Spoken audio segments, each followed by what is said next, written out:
परमेश्वर के नाम की स्तुति हो और उनके नाम की महिमा हो। आज हम लोग भजन संहिता 34 में से फिर से हम लोग कुछ आयतों से हम परमेश्वर के वचनों को हम लोग सुनेंगे और परमेश्वर की आत्मा आज हमसे क्या सिखा रहा है उस बात को हम लोग समझेंगे। तो भजन संहिता 34 का 13, 14 और 15 आयत हम लोग पढ़ेंगे। 12 से हम लोग 12, 13 और 14 हम पढ़ेंगे। उसमें लिखा है 12वां आयत, वो कौन मनुष्य है जो जीवन की इच्छा रखता और दीर्घायु चाहता है ताकि भलाई देखे। 13वां आयत, अपनी जीभ को बुराई से रोक रख और अपने मुंह की चौकसी कर कि उससे छल की बात ना निकले। 14वां आयत, बुराई को छोड़ और भलाई कर, मेल को ढूंढ और उसी का पीछा कर। 15वां आयत, यहोवा की आंखें धर्मियों पर लगी रहती हैं और उसकी कान भी उनकी दुहाई की ओर लगी रहती है। यहाँ पे परमेश्वर का दास हमें कुछ बातों को हमें सिखा रहा है। वो बोल रहा है कि अगर कोई मनुष्य है जो जीवन की इच्छा रखता है और अगर वो एक दीर्घायु चाहता है, कि वो चाहता है कि वो इस संसार में वो काफ़ी साल तक वो जिए, तो उस व्यक्ति को जो ये चाहत रखता है उसको क्या करने की ज़रूरत है।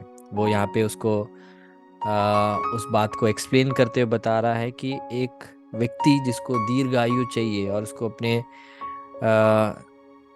जिंदगी में परमेश्वर की ओर से उसको जीवन चाहिए, तो उस व्यक्ति को अपने जीभ को बुराई से रोक रखना पड़ेगा।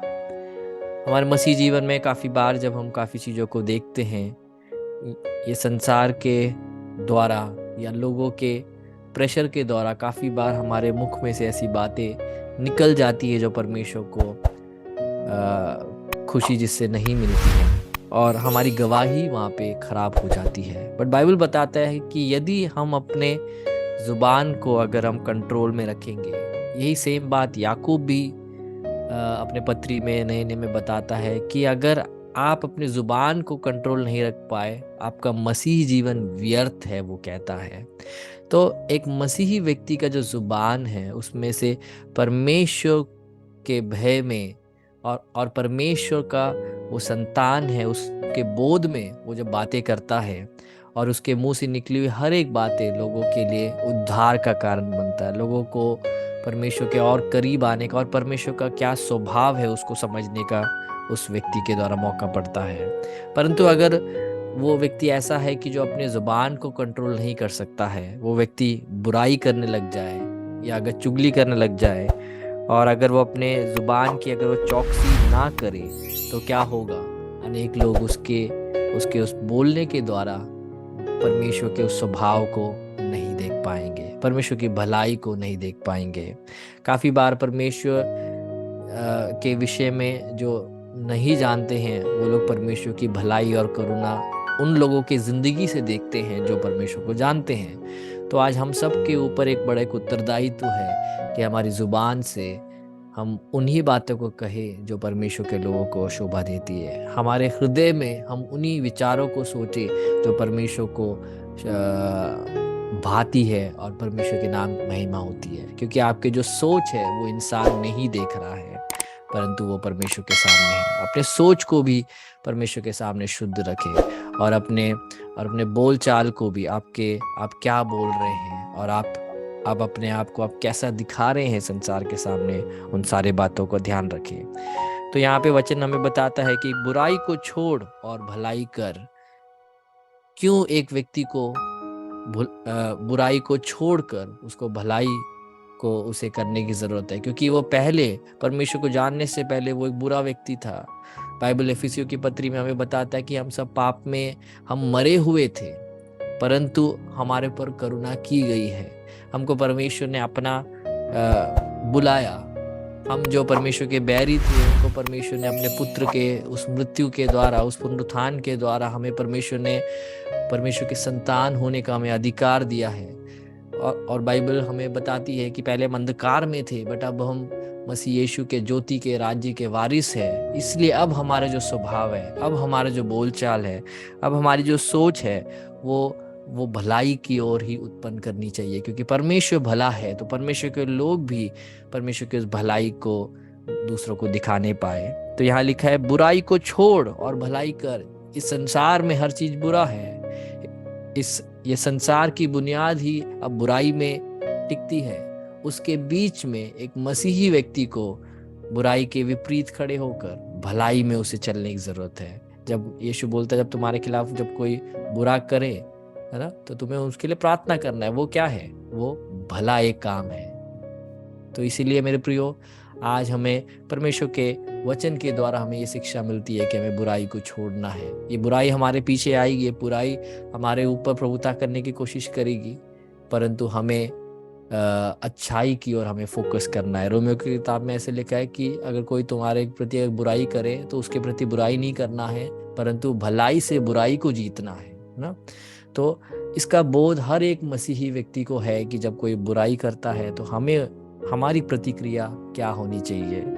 तो यहाँ पे परमेश्वर का दास बता रहा है कि बुराई को छोड़ और भलाई कर, मेल को ढूंढ और उसी का पीछा कर।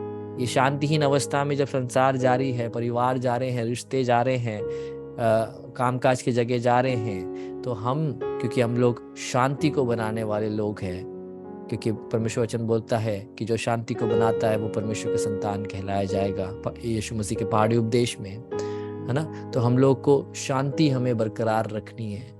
और पौलुस बताता है, जितना हो सके हर व्यक्ति के साथ शांति में रहो, है ना।